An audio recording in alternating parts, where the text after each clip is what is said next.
आप हर रोज़ सूक्ष्म यात्रा करते हैं। जब हम रात में सोते हैं तब ये सूक्ष्म शरीर रिलीज हो जाता है, हमारे भौतिक शरीर से बाहर निकल आता है और बाहर निकलकर सूक्ष्म जगत में जाता है। स्वप्न कभी असत्य नहीं होते। इसे समझने के लिए हमें चाहिए ज्ञान का आधार। और स्वप्न जगत के बारे में, जिसे हम सूक्ष्म जगत कह रहे हैं, उसका ज्ञान अनंत है और हमारे अनेक योगियों ने, देवों ने अलग अलग संस्कृति में इसके बारे में बताया हुआ है। तो ये सूक्ष्म यात्रा होती क्या है?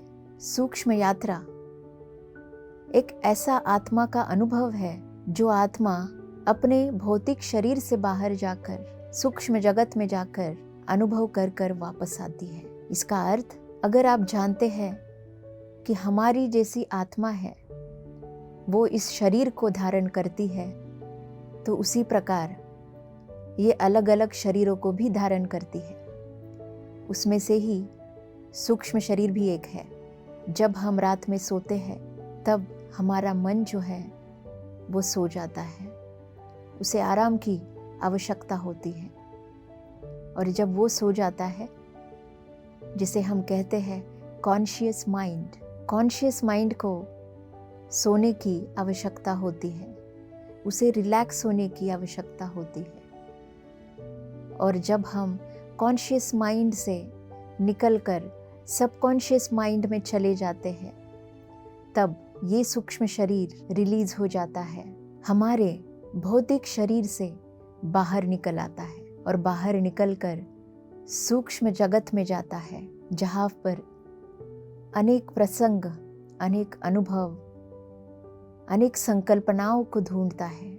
जैसे कि आप देखते होंगे कि किस प्रकार के स्वप्न आपको आते हैं। कई बार आपको लगता होगा कि मैं अपने पलंग से गिर रही हूँ, या फिर किसी बिल्डिंग से गिर रही हूँ, या फिर किसी ने मुझे धक्का दे दिया है, या फिर आपको किसी की आवाज़ आ रही है, कोई आपको बुला रहा है।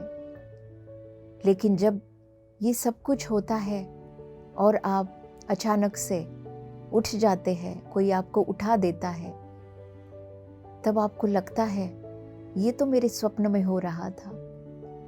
भौतिक जगत में बाहर तो कोई भी मुझे नहीं बुला रहा, या फिर मैं उड़ नहीं रही, या फिर कोई मुझे धक्का भी नहीं दे रहा। ऐसे अनेक अनुभव आप प्रतिदिन अनुभव करते हैं, और वो सूक्ष्म जगत की यात्रा का प्रारंभ है।